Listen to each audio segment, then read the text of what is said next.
नमस्कार। केरल निकाय चुनाव के फाइनल नतीजे सामने आ चुके हैं और फाइनल नतीजे जो सामने आ रहे हैं वो चौंकाने वाले सामने आ रहे हैं, क्योंकि केरल में अगले साल विधानसभा चुनाव भी है और उससे पहले जो केरल के निकाय चुनाव के नतीजे हैं वो चौंकाने वाले सामने आ रहे हैं। तिरुवनंतपुरम में भारतीय जनता पार्टी ने कमल खिलाया है और पहली बार यहाँ पर बात की जाए तो भारतीय जनता पार्टी को यहाँ जीत मिली है। और केरल में विधानसभा चुनाव से पहले यहाँ पर नगर निगम में भारतीय जनता पार्टी ने जो बड़ी जीत हासिल की है, उसके बाद यहाँ पर चौंकाने वाले आंकड़े बन रहे हैं, क्योंकि संपूर्ण आंकड़े आपको दिखाएंगे आखिर कहां किसको कितनी सीटों पर बढ़त देखने को मिली है। लेकिन बात करते हैं पहले तिरुवनंतपुरम में, जो कि कांग्रेस का गढ़ था और यहाँ पर शशि थरूर यहाँ पर कह सकते कांग्रेस के गढ़ है, लेकिन भारतीय जनता पार्टी ने यहाँ सेंध लगा दी है और कुल यहाँ 50 वार्डों पर भारतीय जनता पार्टी को जीत मिली है। एलडीएफ को यहाँ पर 26, यूडीएफ को यहाँ 19 वार्डों पर जीत मिली है और 2 वार्डों पर अन्य को भी जीत मिली है। तो अगर बात की जाए तो जिस कहा से यहाँ पर तिरुवनंतपुरम में भारतीय जनता पार्टी को जीत मिली है,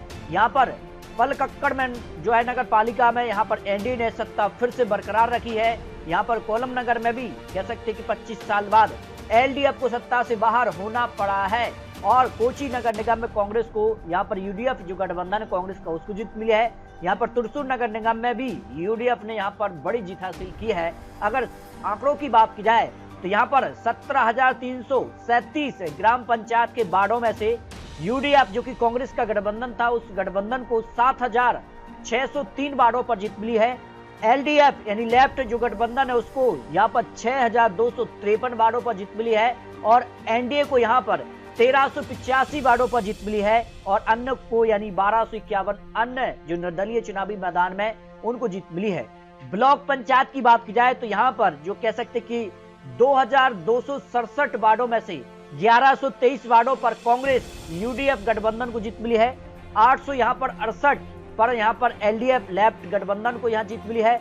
52 वार्डों पर एनडीए ने कमल खिलाया तो 47 वार्डों पर अन्य यानी निर्दलीय उम्मीदवारों ने जीत हासिल की है।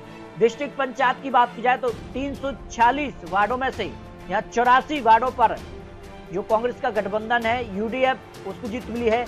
43 वार्डों पर यहाँ पर एलडीएफ यानी लेफ्ट गठबंधन को जीत मिली है। 1 वार्ड पर यहाँ पर एनडीए और 1 वार्ड पर अन्य को जीत मिली है। म्युनिसिपैलिटी वार्डों पर अगर बात की जाए तो यहाँ पर 3240 वार्डों में से यहाँ पर 1458 वार्डों पर कांग्रेस गठबंधन को जीत मिली है। लेफ्ट गठबंधन को 1100 वार्डों पर और यहाँ अगर बात की जाए तो एनडीए को यहाँ पर 324 वार्डों पर जीत मिली है और 323 वार्ड यहाँ पर निर्दलीयों ने भी जीत हासिल की है। कॉर्पोरेशन की बात की जाए तो कॉर्पोरेशन की 421 यहाँ पर बात की जाए सीटों में से तो 187 सीटों पर यूडीएफ कांग्रेस गठबंधन को जीत मिली है और यहाँ बात की जाए तो 125 सीटों पर यहाँ पर एलडीएफ और 93 सीटों पर एनडीए और 15 सीटों पर अन्य ने यहाँ पर कमल खिलाया है। तो केरल निकाय चुनाव में सीधे तौर पर जो है यूडीएफ यानी कांग्रेस गठबंधन ने सबसे बड़ी जीत हासिल की, इसके बाद लेफ्ट और उसके बाद एनडीए और इसके बाद निर्दलीयों ने यहाँ पर जीत हासिल की है।